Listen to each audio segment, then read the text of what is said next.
She told me, if I want to go clubbing with my ex, I will. You don't get a say. That's what freedom is. I said, you're absolutely right. That night, I packed my things, left my key, and vanished. When she came home at 4 a.m., expecting a fight, the only thing waiting for her on the counter was a note that said, enjoy your freedom. Hey viewers, before we move on to the video, please make sure to subscribe to the channel and hit the like button if you want to see more stories like this. Thanks. The garlic sizzled as it hit the olive oil, releasing a scent that instantly made the apartment feel like a home. Our home. I stirred the pan, the sun-dried tomatoes softening next to it. It was Chloe's favorite, the pasta arrabbiata from that little Italian place we'd found on our third date. I'd spend an hour getting the sauce just right. Little extra chili flake for kick, the way she loved it.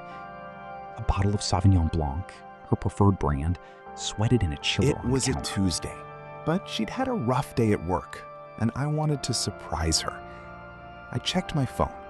7:15 p.m. She was late, but that wasn't unusual. Traffic was a nightmare. Or maybe her boss had dumped one last task on her desk. I hummed, setting the table for two, placing the napkins just so. I was looking forward to this. To us. The key scratched in the lock at 7:30. I turned from the stove, a smile ready on my face. Hey, you're late. I made dinner. The woman who walked in wasn't the tired, grateful girlfriend I'd pictured. This version of Chloe was a thunderclap of energy. Her hair was freshly curled, falling in perfect waves. She wore a tight black cocktail dress I'd never seen before, and her heels were already on, making her tower in the doorway. The scent of her expensive perfume hit me before her words did, drowning out the garlic. She barely glanced at me, her focus locked on her phone, thumbs flying across the screen. Oh, yeah, don't wait up. I'm going out. The smile froze on my face. Out where? We were supposed to have a quiet night. I made the arrabbiata.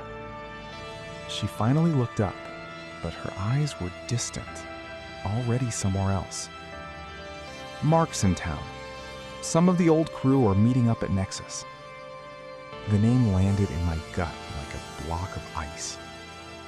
Mark, her ex, the human embodiment of a red sports car. Flashy, loud, and fundamentally unreliable. He had a trust fund and a smirk that suggested he found the whole world mildly amusing, especially people who had to work for a living. My world. Chloe had a history with him that she'd always been vague about. A history that had left her a wreck when he'd finally ghosted her. A history I'd helped her pick up the pieces from. Mark? I said, my voice carefully neutral. I wiped my hands on a dish towel. Chloe, going clubbing with your ex? That makes me uncomfortable. You know how he is. The way he looks at you. She let out a short, exasperated sigh. The one she reserved for when I was being particularly tedious. God, Alex, don't be so insecure. It's pathetic. A hot flush crept up my neck, but I kept my voice low. It's not about insecurity. It's about respect. For me. For this. I gestured between us, at the table set for two, at the meal going cold on the stove. She laughed then, a sharp, brittle sound that didn't reach her eyes. Respect? Respecting what? Your right to tell me what to do? She took a step forward, planting her heels on the polished floor, her gaze challenging and cold. Listen to me clearly. I'm only going to say this once. The air in the room went still. The sizzle of the pan seemed to fade into a distant hum. If I want to go clubbing with my ex, I will. You don't get a say. That's what freedom is. The words hung in the air, absolute and unforgiving. They weren't spoken in heat. They were a declaration, a statement of principle from a sovereign state to a subject. And in that crystalline moment, something inside me broke. Not with a shatter, but with a soft final click. The confusion, the anxiety, the desperate need to make her understand. It all evaporated. The fog lifted, and I could see everything with a terrifying, peaceful clarity. The love I felt for her didn't vanish. It was simply invalidated, rendered obsolete by a fundamental truth she had just revealed. She did not value me. I looked at her, really looked at her. The perfect makeup, the dress bought for an occasion I wasn't part of, the utter conviction on her face that she was in the right. And I felt nothing but a vast, quiet acceptance. I nodded slowly. My face was a placid lake. You're absolutely right. My calm, my agreement was a weapon she had no defense against. Her smug certainty faltered. A flicker of confusion crossed her features, followed by a flash of irritation. I hadn't followed the script. I was supposed to yell, to beg, to prove my insecurity. My serenity was an insult. She recovered quickly, masking her surprise with a dismissive scoff. Whatever, don't wait up. She turned on her heel, the sound sharp and final, and walked out of our home, out of our life, without a backward glance. The door slammed shut, the vibration echoing through the silent apartment. I stood there for a full minute, just breathing. The scent of ruined pasta filled the air. I walked to the stove, turned off the burner, and placed the lid on the pan. It wasn't a gesture of anger. It was simple tidiness. The chapter was closed. There was no more us. I went to the hall closet and pulled out my large suitcase and a duffel bag. I worked with a methodical, detached efficiency. This wasn't a rage-fueled purge. It was a strategic withdrawal. I opened drawers, folding my clothes with care, selecting only what was mine, what I needed. I left the sweater she bought me for my birthday. I left the silly matching pajamas we'd worn last Christmas. Those belonged to the ghost of the man I was 5 minutes ago. I packed my laptop, my important documents from the fireproof box, the watch my grandfather had left me. I took the book I was reading from the nightstand. I was a surgeon, neatly excising myself from a terminal host. When the bags were full, I went to the small desk in the corner, took a single sheet of printer paper. I uncapped a pen. I didn't hesitate. I wrote 3 words in my clean, clear handwriting. Not a goodbye, not an accusation, a simple, factual statement that reflected her own philosophy back at her. Enjoy your freedom. I walked back to the kitchen counter. I placed the note upright, leaning it against the stem of the wine glass I had chilled for her. Then I reached into my pocket and pulled out my keychain. With numb fingers, I worked the key to this apartment. Her apartment now, off the ring. It made a soft metallic clink as I set it down on the counter next to the note. I took one last look. The clerk didn't look up from his phone as he handed me the key card. The room smelled of sterile air and bleach. I dropped my bags by the door, didn't even bother to unpack. I sat on the edge of the bed, the stiff floral bedspread scratchy under my hands, and waited for the feeling to hit me. I waited for the crushing grief, the rage, the seismic tremor of a 2-year life being demolished. It didn't come. Instead, a profound, deafening silence filled the space where all the noise used to be. The noise of her expectations, the constant low-grade anxiety of not being enough, the background hum of negotiating for basic respect. It was gone, and in its place was peace. It was so quiet I could hear my own heart beating, steady and sure.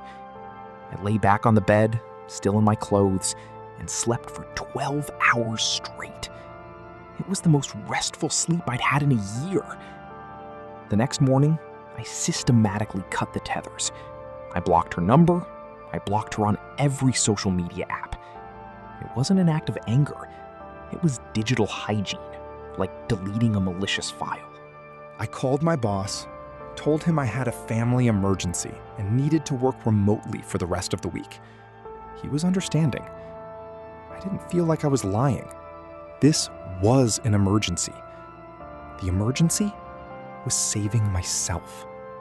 The days bled into a week. I found a realtor and leased a small, bright one-bedroom apartment with a view of a quiet courtyard. It had no history, no ghosts. I bought a new bed, new sheets.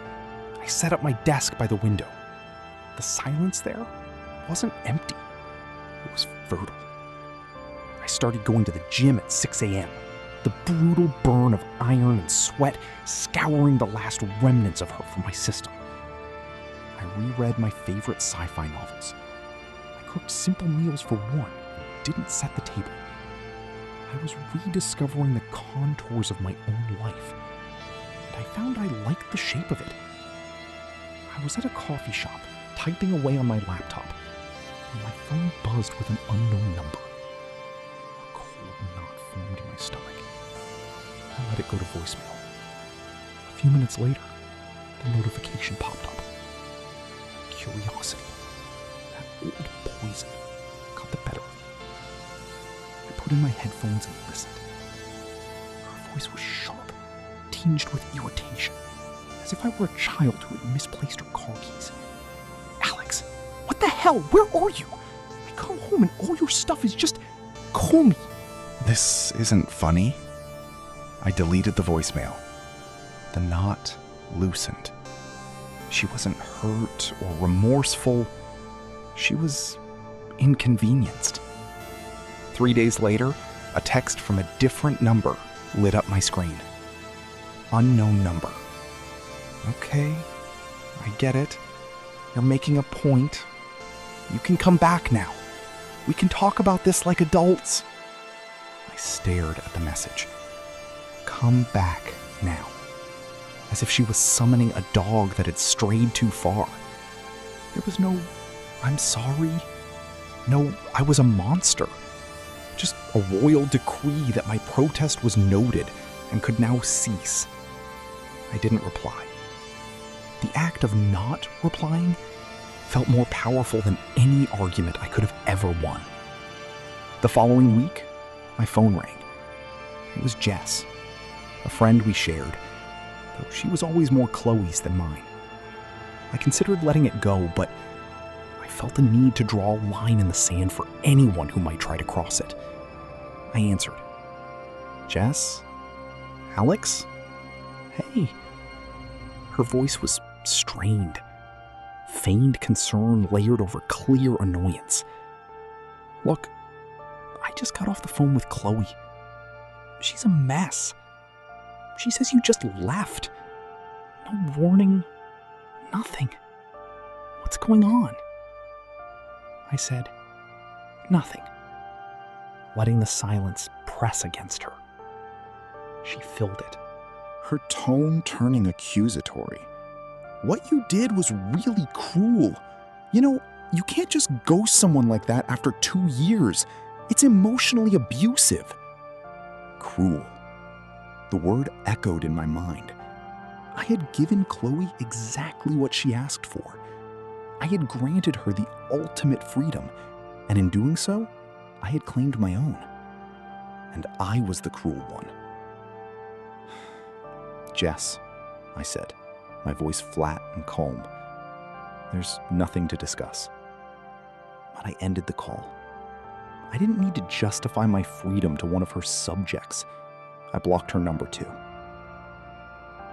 The karma arrived not with a bang, but through a whisper. A guy I knew from the gym, Mike, who was tangentially connected to Mark's circle, sidled up to me while I was re-racking weights. "Hey man," he said, wiping his brow. "Heard you and Chloe called it quits." I simply nodded, adding another plate to the leg press. "Rough deal," he continued, a little awkwardly, especially with how it went down with that tool, Mark. I kept my expression neutral, but I listened. Yeah, apparently he was just in town for a weekend. Wanted an easy hookup. Told his boys Chloe was convenient and nostalgic. Soon as he got what he wanted, Sunday morning, he bounced. Ghosted her harder than you did. Mike let out a low whistle. She's been posting some seriously sad stuff online. Guess her freedom came with a hefty price tag. I finished my set, the muscles in my legs burning with a clean, honest pain. I felt nothing for her. No schadenfreude, no pity. It was just data. A predictable outcome for a poor investment. Her grand act of defiance, her claim to autonomy, had boiled down to being a convenient booty call for a man who saw her as a living monument to his own ego. She had traded a man who would have walked through fire for her, for a man who wouldn't even return her text. I thanked Mike for the spot, and as I walked out of the gym into the crisp evening air, I felt lighter than I had in years. The last thread, the one of wondering what if, had been severed. She had unraveled completely, and I was finally, truly free. The middle was over. The rise had begun. 6 months to the day after I vanished, I was sitting in a sun-drenched cafe sketching designs for a new client on my tablet. The coffee was rich, the music was good, and the weight I had been carrying for years was a distant memory. I was, for the first time in a long time, genuinely happy. Not the performative happiness of a staged photo, but the quiet, steady kind that comes from within. My phone, face up on the table, lit up with a number I didn't recognize. The area code was the same. A part of me, the part that had been conditioned by 2 years of chaos, tensed. But the new me, the one who had built a life on a foundation of peace, felt only a detached curiosity. I swiped to answer, my voice calm and neutral. "Hello?" There was a sharp intake of breath on the other end, then a trembling, fragile voice I hadn't heard since that night. "Alex." "Oh my God," you answered. It was Chloe. Her voice was a wreck, stripped of all its former arrogance. It was raw and small. "Please, I need to see you. I was so stupid. Mark, he was nothing. You were everything. What I said, I didn't mean it." I took a slow sip of my coffee. The liquid was perfectly bitter, perfectly warm. "I think you did," I said, my tone even, as if stating a simple fact of physics.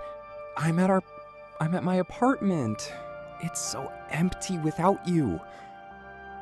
Testing you."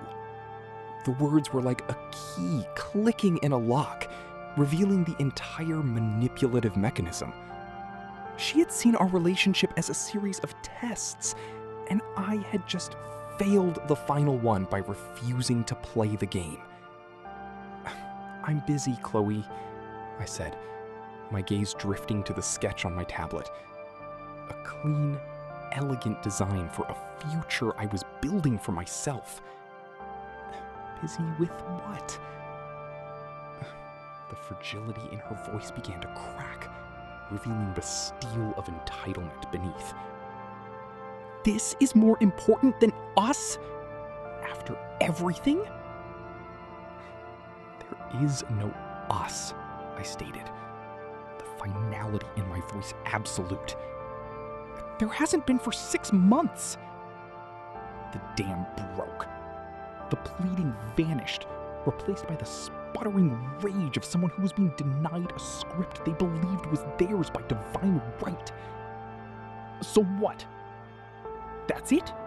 After 2 years, you just run away. You're a coward, Alex. You didn't even have the balls to fight for me. You just packed your little bags and snuck out in the night like a thief. I let her words hang in the air, giving them the silence they deserved. They were meant to wound, but they bounced off the armor of my indifference. She was screaming into a void. When I spoke again, my voice was lower, flatter than before. It wasn't angry. It was final. It was the sound of a judge reading a verdict that had been decided long ago. You told me you wanted freedom from my opinion, I began, each word measured and clear. I granted it. You told me I didn't get a say, so I stopped having one.